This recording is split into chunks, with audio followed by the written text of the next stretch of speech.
Assalamu alaikum, everyone, and happy Friday, Junior. Almost the end of the week. The weather has been phenomenal here in Canada, and we've got Mujir on the call here today.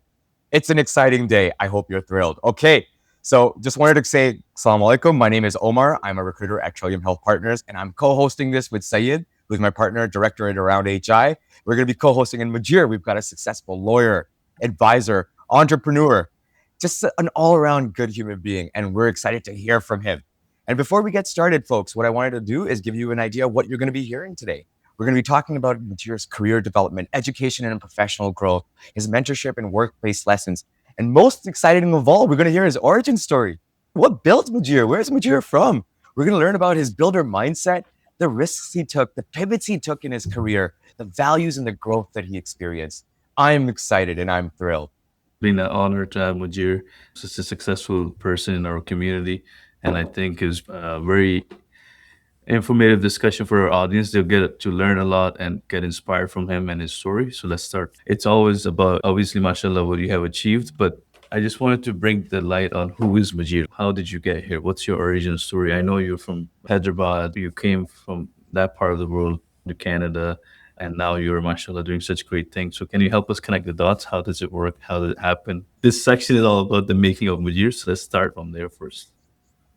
Well, look, there's a lot of history because I'm not a 17-year-old kid anymore, although, of course, I look very young, right? But I've got a few years on. I might leave it to you guys to unpack the specific questions because I could probably go on forever with what these eyes have seen. But to your earlier point, you dropped the placeholder of Hyderabad. So my dad actually came to Canada at a very young age. Actually, he went to the US, late 60s, early 70s.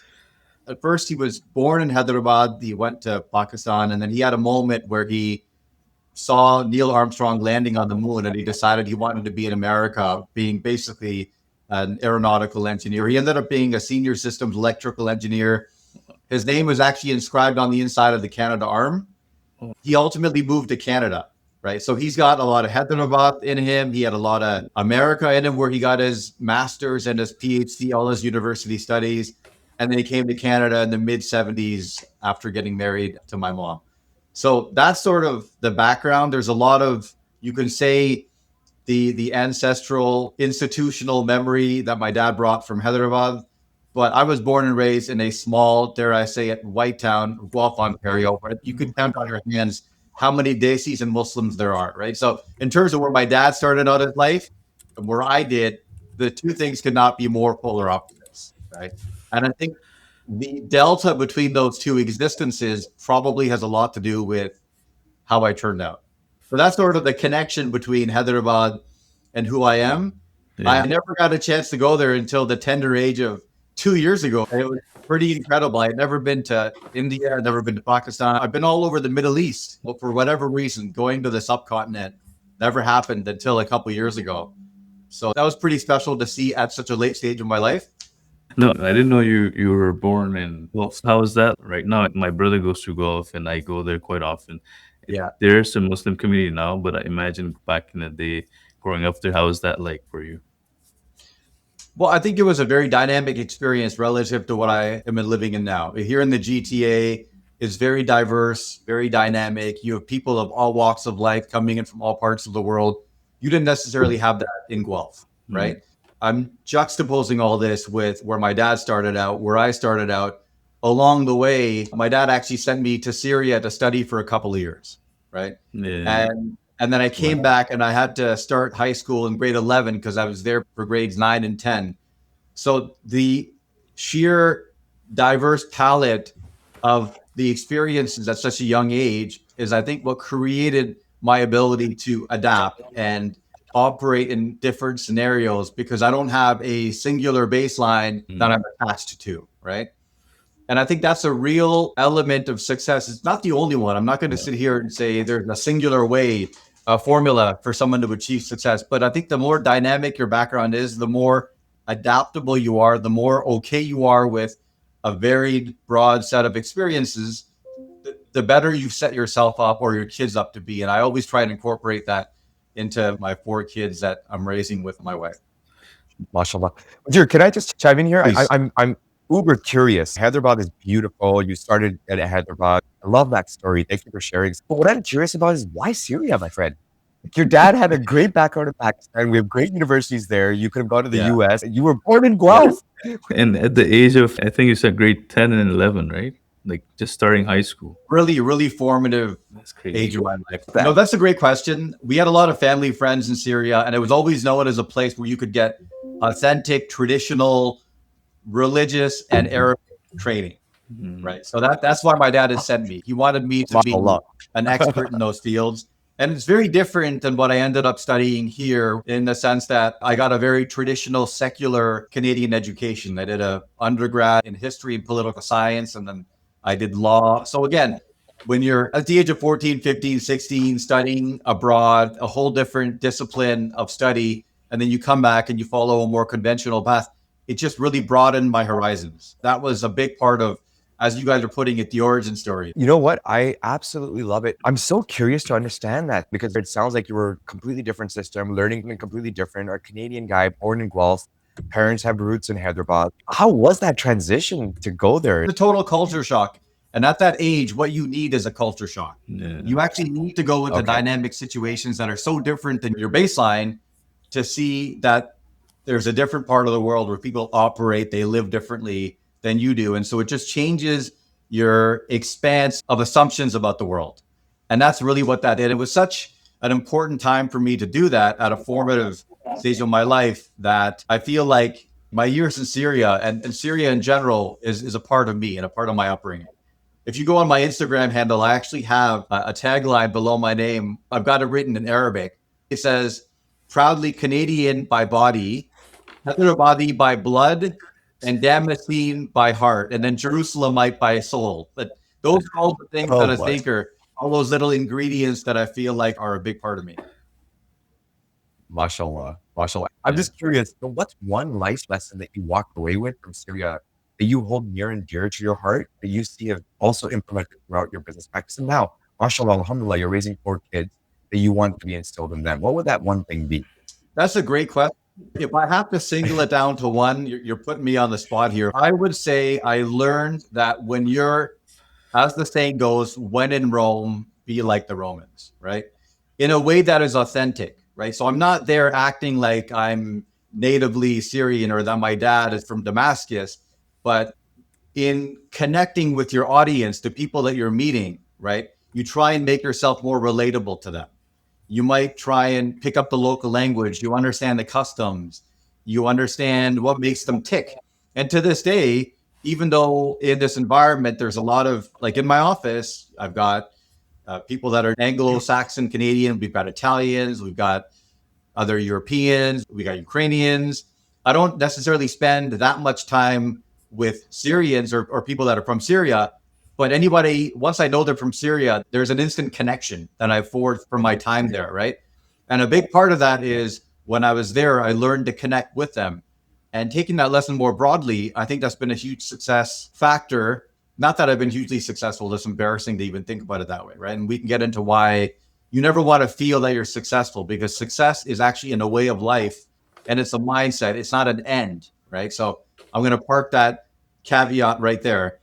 But it's been a huge factor in me getting to where I am because at such a young age, I was forced to learn those skills of how to connect with your audience instead of you projecting who you are, but doing so in an authentic way that people don't think you're being tawdry. That's been a huge factor in my life success or whatever I've been able to achieve is connecting with your audience, whether it's a client, whether it's somebody you're trying to persuade on the other side of a deal, whether it's opposing counsel. You have to be able to put yourself in their shoes. And the first way you do that is through low level things like language, connecting with them, good old fashioned human connectivity. And you do that by understanding what that person is like, understanding what their background probably would have them be more receptive to, and then conveying that. I'm so on board with what you're saying. I'm a relationship builder and I work with senior staff trying to build these relationships. And what I will say is that culture piece is so important. You know, being able to understand and then develop that, it makes you realize that the world is, I'll just share this really quickly. I have someone that I work with and that person is really big on history. And every time that her and me talk or we have a one-on-one and we talk, when we take apart the boundaries and we actually look at humanity, the cultures, we actually start to realize how similar we actually all are. Yeah, exactly. Yeah.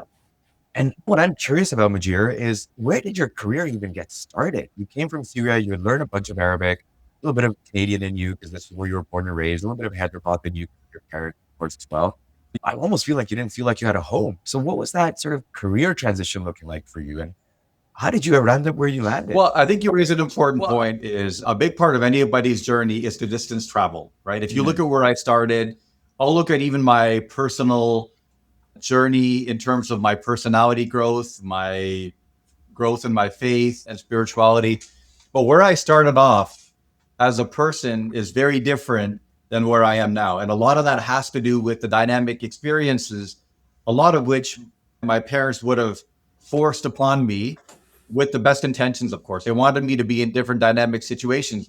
But I'll go back to the example of Syria. I'm in a foreign country. The first day of class, I didn't speak a lick of Arabic, and the teacher and none of the students spoke any English. So the first day of class, the teacher says something really basic in Arabic. He goes, "Hada laysa jayyid." That means this is not good, right? I look at my buddies. I'm like, "Shuyani, like, what does laysa mean, right?" I asked a guy who's Chechen in front of me who speaks a bit of English. He asked the guy who's Dagestani who speaks a bit of his language. Who asked the guy from like Central Asia, Pakistan. Who asked the guy who's like from northern Syria, Kurdish. He's like a Kurdish guy who speaks a bit of Arabic. 6 connections later, the teacher is like, "Oh, Laysa Yani, no, la." And then it comes all the way back to talking. And what people don't realize, I'm a very introverted person, really, right? So when you're in that situation where you literally have to sing for your supper in a different language, that experience, there's no price you can put on the impact that has in terms of forcing you outside your comfort zone. And I think it's in being forced out of your comfort zone or being of a personal ethos of forcing yourself outside your comfort zone that you find all your personal growth. And so that's really a good symbolism of how my life is unfolded. Is all these dynamic situations that are so far off the beaten path, they've created this really weird, unique dude that has somehow been able to find my way in life. Alhamdulillah. I was just thinking, just adjacent to this topic, as you are a father of 4 kids, and we all are fathers here. So the more exposure you get in your life, the better decision making you do. In today's time, how are you implementing those same principles for all 4 kids in current dynamics of living in Canada? Are you planning to repeat what your father had done, send them to different parts of the world? What is that playbook? What can we give our kids that can give them different exposures? Yeah, well, thank you for trusting me with that sacred question. I mean, I can't say I'm a successful father. That's for my kids to judge in 20 years or society. But it goes back to the adage that we cited earlier about knowing your audience. If you're going to do something or interact with your child in a way that you think will bring out personal growth in them, you have to understand them as your audience. So that is to say, no 2 kids are the same. So you have to understand what measures are going to work for that particular kid. Every human comes out the womb with a natural personality. We can talk all we want about nature versus nurture. And of course, you pick up a lot of things in your nurture. Look at me, my distance traveled from my natural introverted personality, who was perpetually shell-shocked in Guelph, to who I had to become, right? There's a lot of nurture and a lot of distance traveled there. And my kids and your kids will be the same thing. Key point to take away is understand what that personality trait is, what are their natural strengths and their likely weakness in terms of their tendencies, and how can you address those by the measures and the circumstances that you put them through. That's important. You just understand the kid before you apply any measure. But Mujir, I'm a recruiter and I'm always thinking about the folks that are listening in from a career perspective. What we're taught, I'm sure your parents probably said the same. They talk, go to school, go to university, get a degree, go get a job. What was that journey like? What can you share with us in your journey? Where did you start? What was that first job like? And what changed in your brain to make it from a job into really your own entrepreneur type area? Yeah, I would answer that by saying circumstances were everything in the journey that I ended up taking. When I first came out, it was 2008. And for those who don't realize, that was one of the great major financial meltdowns of the last 30, 40 years. And nobody was hiring for really a couple of years.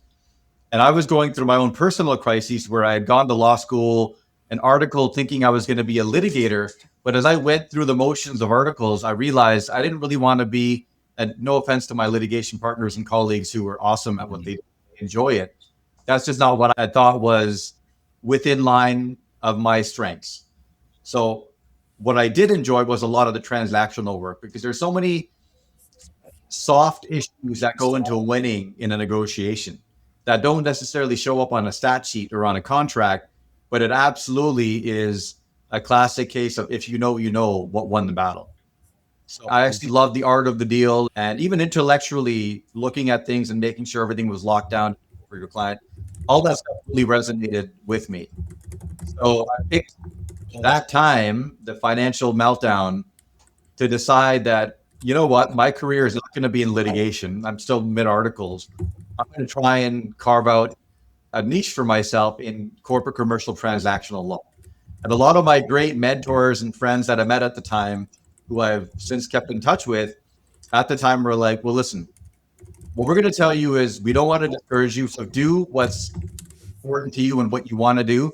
But just know that if there was ever a bad time to go into the area of law that you're going into right now, in the last 80 to 100 years since the Great Depression, that time would be now. Right? Yeah, it was a tough time. So because of that, I didn't follow the conventional path. It's not like I had a list of firms that were waiting to pick me up, right? Nobody was hiring at the time. So I ended up getting some great advice from mentors and trying to differentiate myself in a different way. So I went back and I did a master's in securities law, right? And then I did a diploma in Islamic finance, just to really carve out a niche in finance, because I didn't have a finance and the capital markets background. So I thought, look, I'm going to study securities regulation on a higher level, and then I'll study a special accent to capital markets, and then maybe that'll just give me a strong understanding. And what I found was my understanding of economics and the way the world works, having studied all that, just changed overnight. Because before that, I was just a history and political science nerd, no commerce. I don't think I even took econ beyond grade 11. Not a lot of hard letter economic, financial background, which I know Ontario was recently added to the curriculum, financial literacy, but when I was growing up, we didn't have that. So that was a huge factor right there, even in my edification. And then what I started doing with that, because nobody was hiring, is I would be the outsourced junior associate. So if you're doing an IPO and you've got a 150-page prospectus document that nobody who has been practicing for more than 5 years wants to sit there reviewing, and no client wants to pay $700 to have a senior lawyer do, I would sit there for my bargain basement pricing of $150 or $200. Yeah, I'll go through your prospectus for you. Mm-hmm. So basically getting the education of a junior associate on somebody else's dime. And I actually ended up building a practice in corporate M&A securities way earlier than I would have if I was at a traditional firm doing that from year zero onwards, right? I started to build up my own book and my own Rolodex. And then about year 2 or 3 in, I met up with a group of people that wanted to found a boutique law firm, and I would be heading up their business law group, right? So it kind of worked out that way. And along the way, it's interesting. You got to follow life where it takes you. I would say around that time, just before that, I was going to go join a major law firm to work in the Dubai and their Saudi offices in the Middle East because of my Arabic background and all that. And then the Arab Spring struck, and then everybody kind of went into pause. And then my wife ended up showing pregnancy for our first child. So we were like, why don't we just stick it out over here? This is going pretty well. So my point in all this, our audience can take away, is it's all circumstance driven. You do the best you can, you be the best that you can, but you still follow life where it takes you. You're not trying to jam a round peg into a square hole. I always mess up that adage. I know it's one of those two, but you don't try and put the wrong peg into the wrong slot. Always follow life where it takes you, being the best that you can. That's all life where it takes you. And so that ended up me developing a practice so much earlier in my career, and then later on so much more optionality in terms of movement, in terms of where I wanted to be, in terms of lifestyle flexibility and things like that, because of the circumstances that life had taken me down, which at the outset I would have thought, oh man, it's not going my way, I can't get that job that I want, and the market is horrible. And you never know what circumstances are actually a blessing in disguise. we both are from HR backgrounds, so that we do this day in and day out, and we see the sentiment outside. It's like, it's hard to get a job. AI is taking over. My role gonna be taking over tomorrow, and all those things. No one knows the future. It could be not, but people are not focusing on the right thing. So, for example, in your story, you could have said, '08 meltdown is coming and this is happening. You can always point finger to external factors that this is not going right, this is not going. You just focus internally and figure out what can I do and make best of this situation. So I feel like that's what people kind of need to understand. Can I Yeah. stop you right there? That's Yeah. an excellent point that you're bringing up. And I think it has to do with people taking ownership of their lives. When you study psychology and things like anxiety, one of the central corollaries and antidotes to feeling anxiety and to feeling stress is to exact some measure of control over your circumstances, to take ownership over the problem, control what you can and leave the rest to circumstances. In terms of controlling your destiny, I think people should look at all these circumstances that are seemingly conspiring to hold them back from where they want to be as the elements that are going to make their story so much more awesome when they write it the way they want to write it, right? So think of yourself as reading your own book 30 years later, and you're like, man, that is a script that Hollywood wouldn't have bought because it was so ridiculous. And that's the journey that I traveled through to get to where I am. So any circumstance that you're in, any ridiculous scenario, like the Knicks were last night down 29, how awesome is that story now?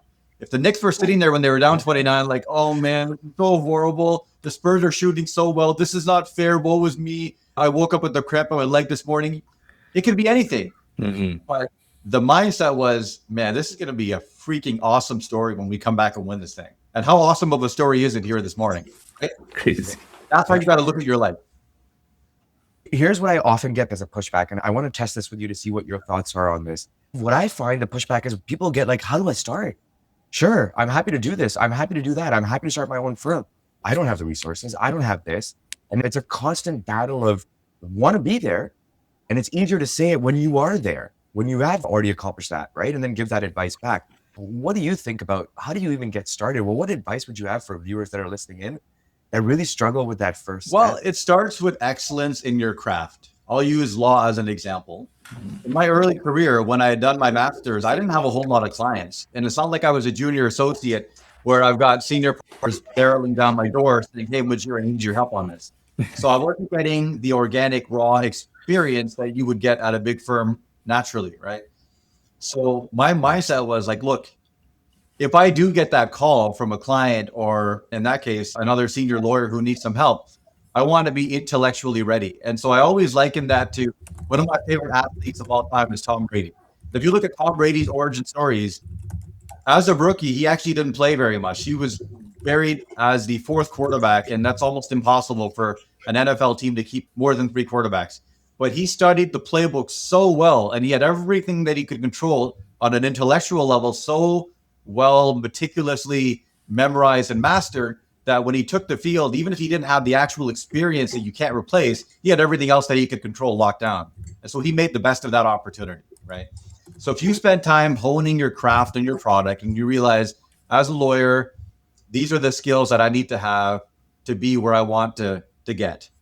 You work on those. That's what you can control. You can't control who's going to call you, when they're going to call you, what that job is going to be.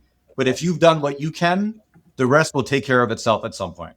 So I don't know when the journey starts, but it starts with take your job very seriously, understand the virtues of your profession, because this is not just relatable to law. It's supposed to be cross-disciplinary advice, right? It's something where you focus on being the best in your craft. As one of my great heroes, Kobe Bryant, said, be the best dancer in whatever vertical you're dancing in, whatever box you're dancing in, just be the best dancer in that box. Focus on that. And what I was just going to chime in and say is what we haven't talked about, everything, yes. And of course, have a little bit of take it along. We are all Muslim. We're connecting over Max, which is a platform that has brought us together, right? If you had the choice to go back in time, I'm just curious, sure, you might have still been a lawyer. You might have still done some of the things because you seem pretty excited by your journey from perspective of going to Syria, coming back, specifically honing in on the career. Would you do something differently now that you know where you are? You've got 4 kids. Life is expanded in a different way. Does that shift the direction that you've taken, or do you wish you had become an entrepreneur earlier? No, you follow life where it takes you, and everything happens just at the right time where it's supposed to happen. The problem is if you go back into your story, think of it like a Jenga tower. How do you know that one block that you pull out isn't going to destabilize the whole thing and cause it to come crashing down? Maybe I wouldn't be recognizable anymore, right? Maybe I wouldn't be who I am. And then if I couldn't be who I am, is that even worth it anymore, right? So I know this is a boring answer, but I would say no, without a doubt, absolutely not. I would not change a thing.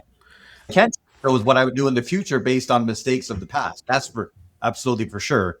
And there are some very few things that I do regret in my life. Not much though. Those are things that are just kind of small social things that I might have said here and there that I agonize over now, 10, 20 years later.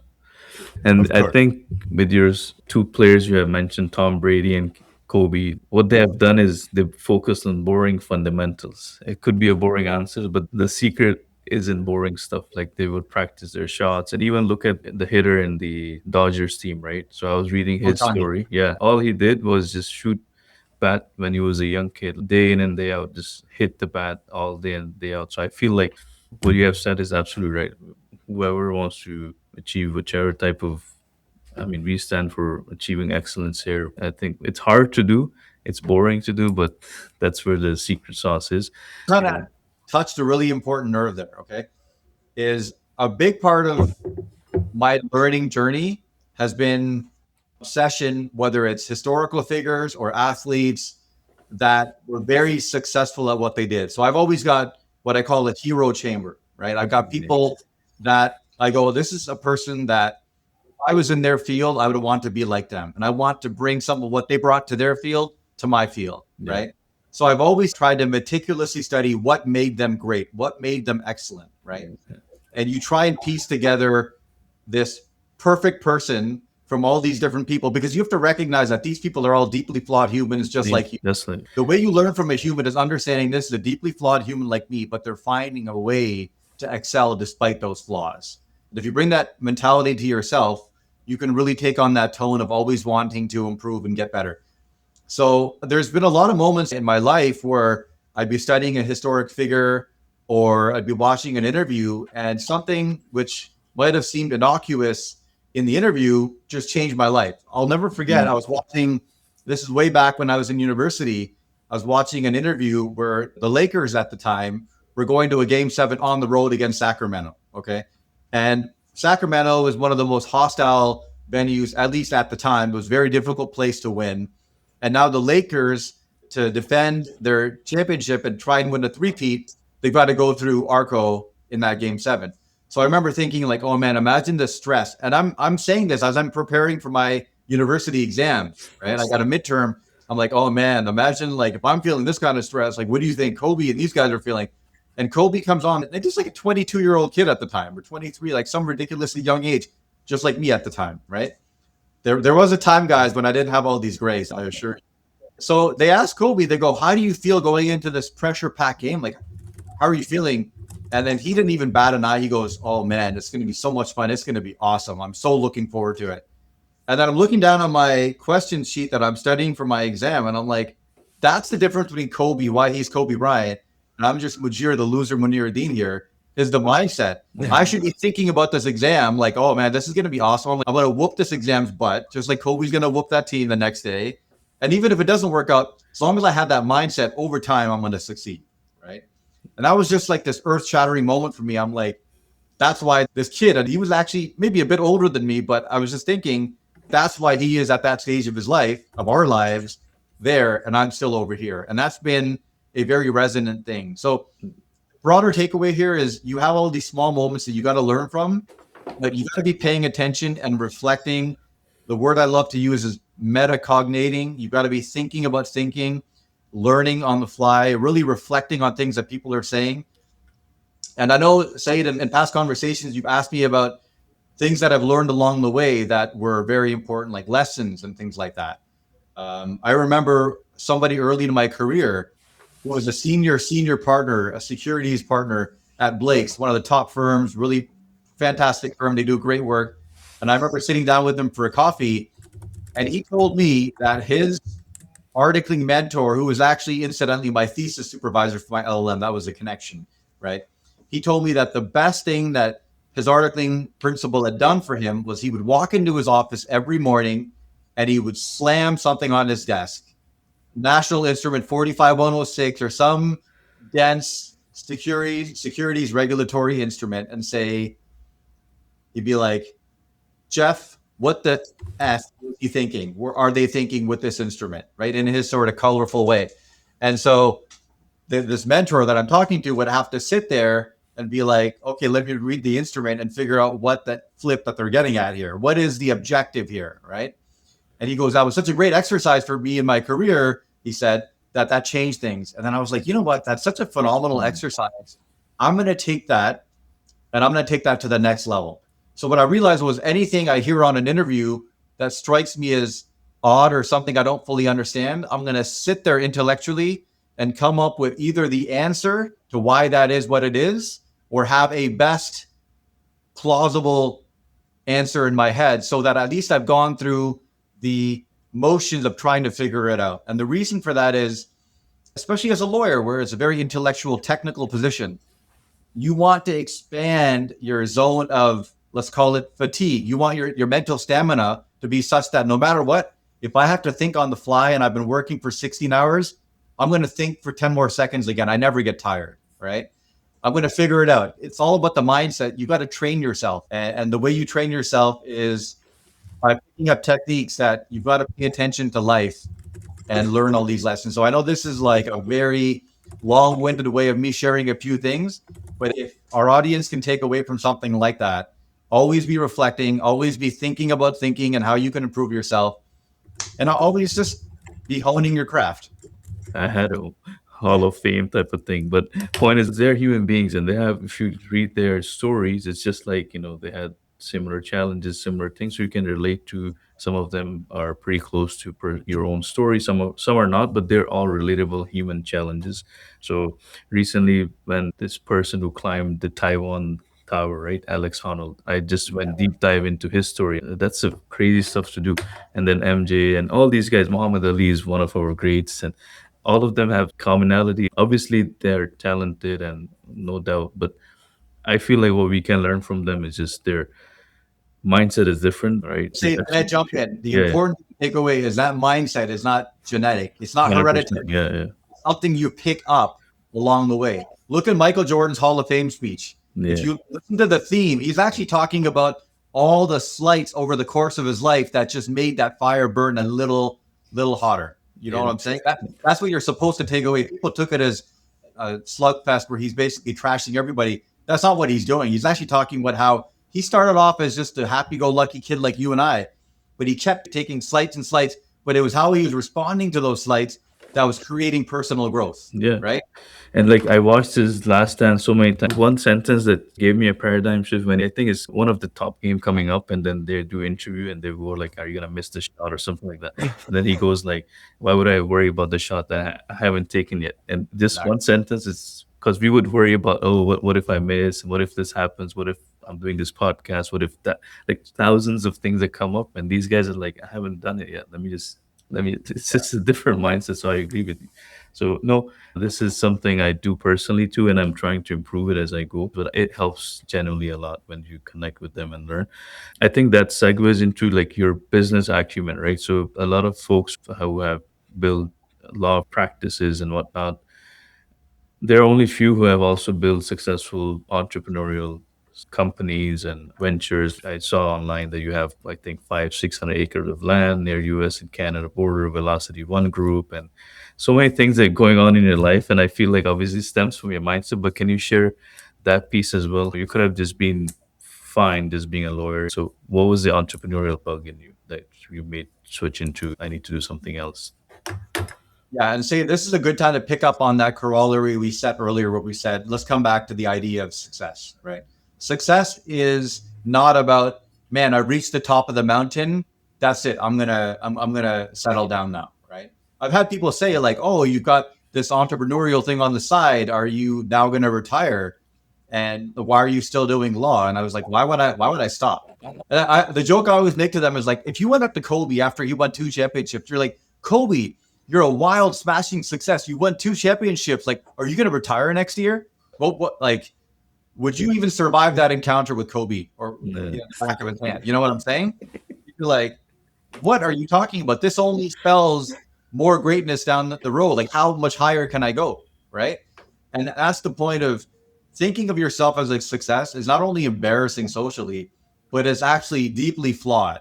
Right. And that's why even spiritually, we're always taught in our faith, you're always pursuing more knowledge. You're always improving. And other religions have similar beautiful mindsets and teachings as well.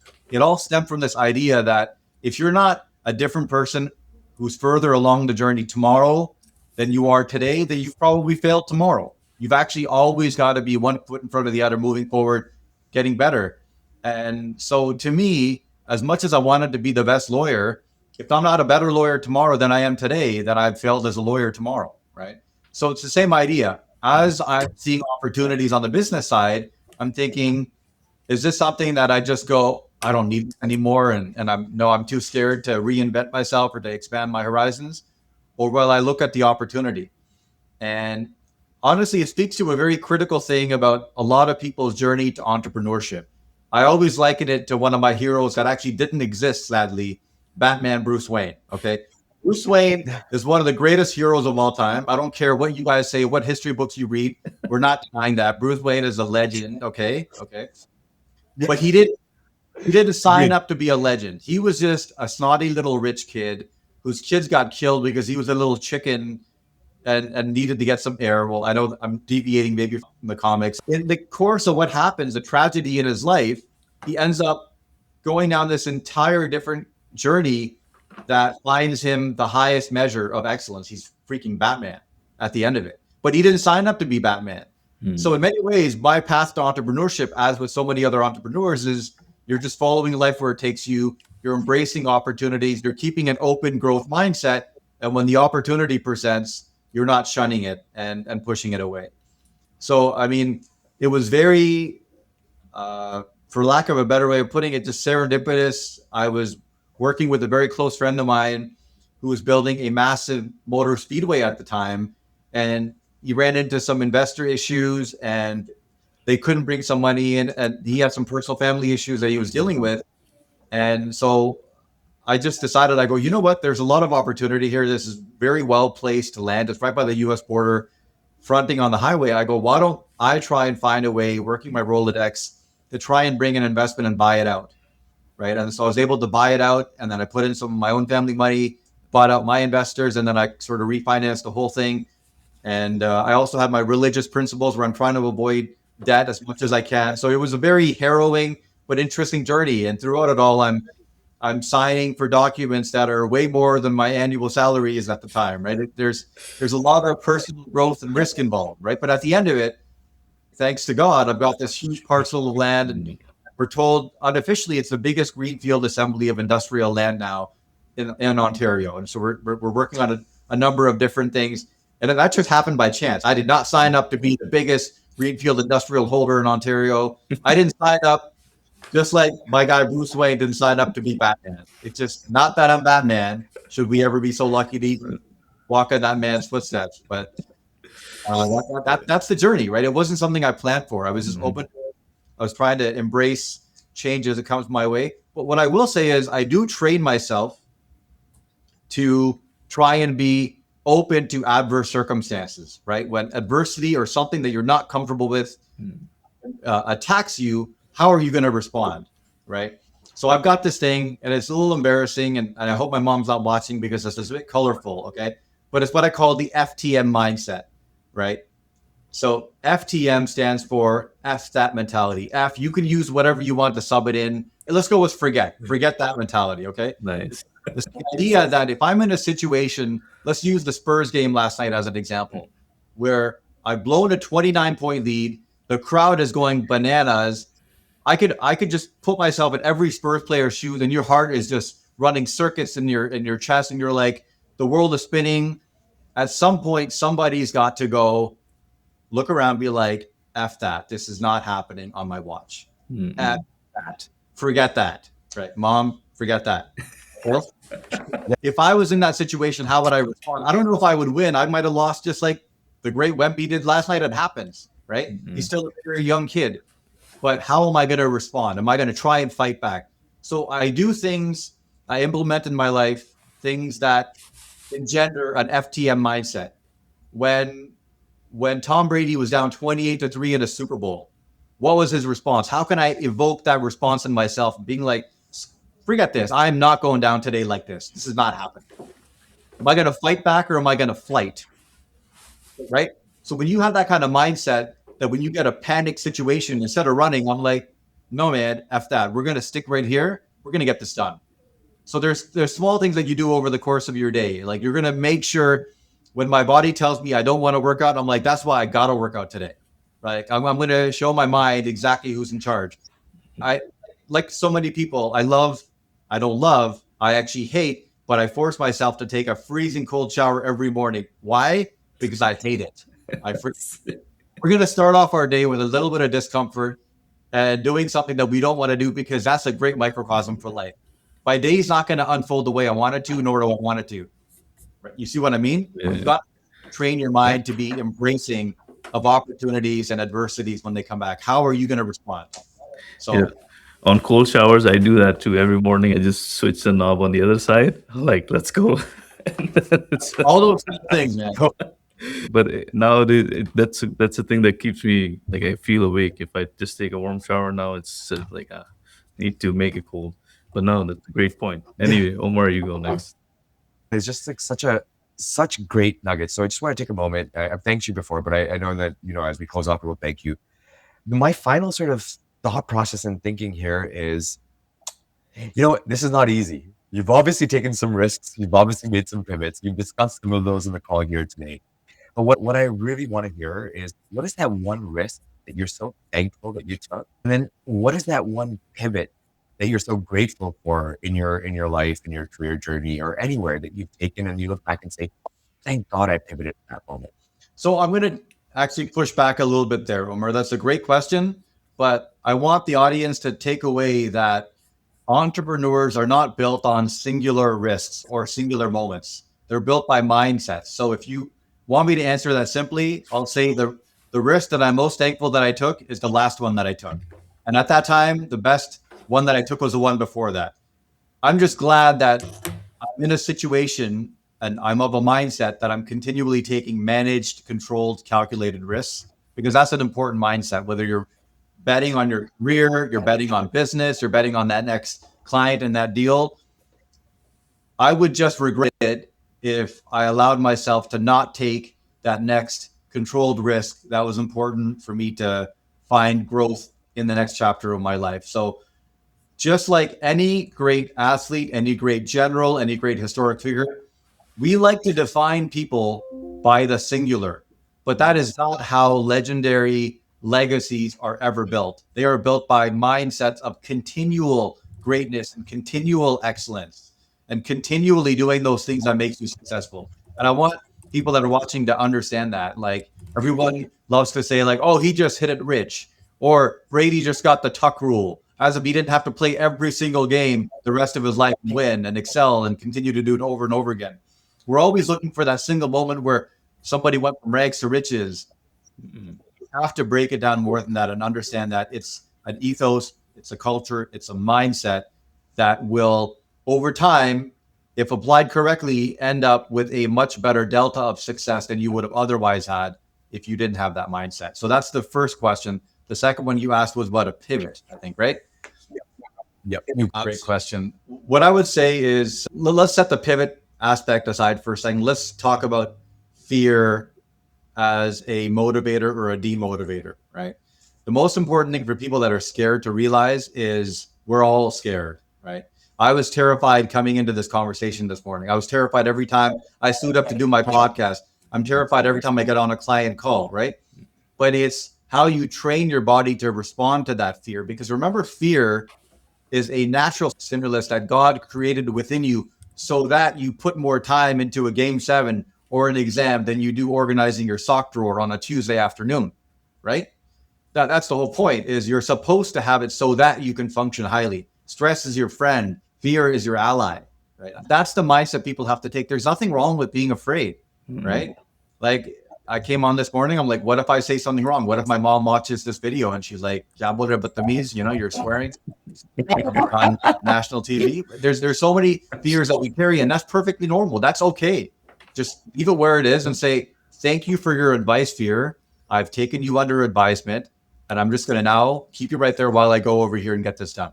Right? I'm going to focus on this and channelize on it more because you're here and I'm taking your advice. It's okay. People, in giving so much attention to fear, allow it to take things over. It's the same thing with hunger. I always say to my kids, just because you're hungry does not automatically mean you have to eat. Right? Hunger plus requiring calories is why you eat. If it's 1 a.m. and you're hungry, go back to sleep. Stuff a napkin in your mouth, whatever. You don't need those calories 1 a.m, right? How can you fast during the day? Like, that's what Ramadan actually teaches people is you can actually do it if you want to do it. Right? We do it all the time. We did it in 2016 when our fasting was like freaking 20 hours, man. Right? Almost, yeah. I'm not looking forward to that solar cycle to come back again, man, right? That's my point is the stimulus is just that. It doesn't necessarily mean you have to respond in the way that you think you need to respond. Just because you're hungry 1 a.m. doesn't mean you need to eat. Just because you're terrified doesn't mean you need to tell yourself you're going to fail. All you got to do is be like, yeah, I'm hungry. Let me go back to sleep. Or, yeah, I'm terrified. So what am I going to do about it? I'm going to prepare more, right? It's okay that I'm afraid. It's natural to be afraid. I'm afraid because this means something to me. That's why you're afraid. Yeah. If it didn't mean something to me, then I wouldn't be afraid, which means I'm basically doing something that is wasting my time, right? I would hope that I'm feeling fear going into something that I want to do well then. Yeah. Well, Mujir, you dropped a nugget in there saying that you were worried. I hope we made this call comfortable, and I hope that it was entertaining and fun, and I hope it's landing well with you, my friend. And the last thing that I wanted to share with you is that Mujir, like I love what you've shared here today, and not a lot of people might know this about me, but I am so much like you. I'm such a firm believer in controlling what you think. And I'll just share this one last bit. I was a pretty big guy, and I grew up a pretty big guy. I'm 40 years old. Most of my life, I grew up a pretty big guy. The way I lost my weight is telling myself and doing something about it every morning, just word for word what you said. When I got up and I wanted to eat that big meal, I'm like, why? You're going to starve today. Look, and I there was nights when I told myself, I don't care if you're going to die tonight. You're going to starve yourself today. I said, look, I woke up. I woke up the next day and life continued and continued. But I'm just trying to show you that there is power in what you've shared with the viewers here today. Thinking about it from a mental perspective, doing some of the hard. I read this book called Eat the Frog, and it quite literally preaches what you've shared here. Get up in the morning, do the hardest tasks at first and tackle them. Work hard. You know what I mean? So I've appreciated your advice. It's really rooted in meaningful work to move people forward. So just a simple thank you. I just wanted to wrap it up with, I know you contribute a lot to Max. You show up to events and you give us your time and so many things you have contributed, whether it be your time on the podcast today, being a panelist and a lot of our events. So I just wanted to ask you a question in regards to that. First of all, why platforms like Max are important for professionals, founders, and all folks who should show up and attend. Why is it important, and how this ties up with contributing to Canada's prosperity, building bridges with all our communities, and growing as a country as a whole? Yeah, look, Max means a lot of things to a lot of people. It's all about promoting excellence and getting the next generation of younger kids to be excelling and to re-contribute back to society with that. The thing that really makes it resonate for me personally goes back to, I'm going to share a quote from one of my favorite movies, Kingdom of Heaven, where Lord Balian has something inscribed on the inside of his house where it says, "What kind of man is he that does not make the world better?" Right? So if you strip everything away and you think about it, our core mandate as humans, regardless of your religious persuasion or background, most positive religions are getting at one and really one singular thing. And that is, are you a net benefit to the world, or are you a net negative consumer of goods and detracting from the world? So from that simple axiom, are you, when you get to the top of whatever hill you're trying to climb towards, helping others get to the top and raise everybody's level? Are you trying to raise the tide such that all ships will be floating a little higher? Or are you trying to take away from the world and just trying to burn it down or get what you can and get out.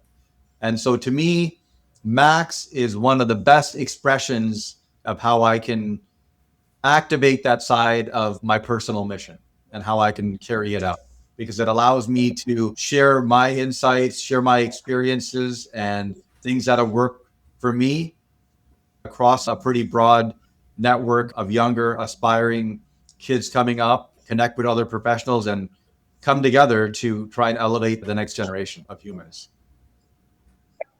And we appreciate that. You're, someone so successful that can come to the table.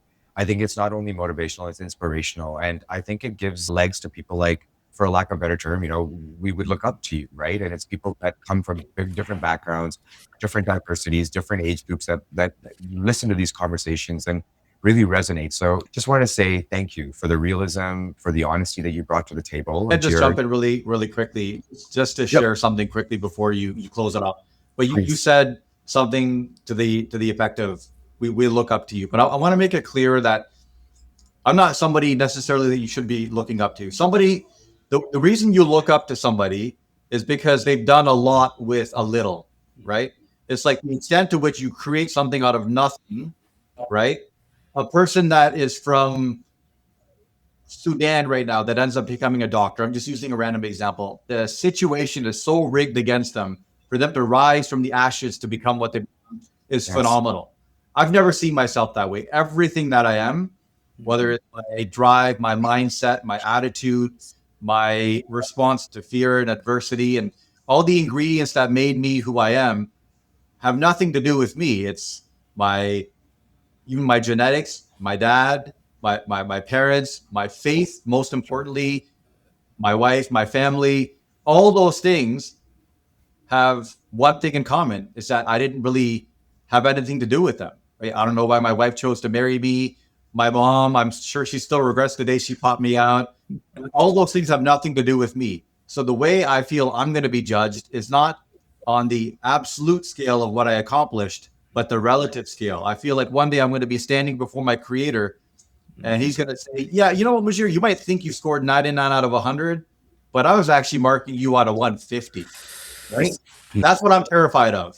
I was marking you out of 150. So while you thought you were all acutely smug at 98, guess what? It was actually $150 that I was marking you out of.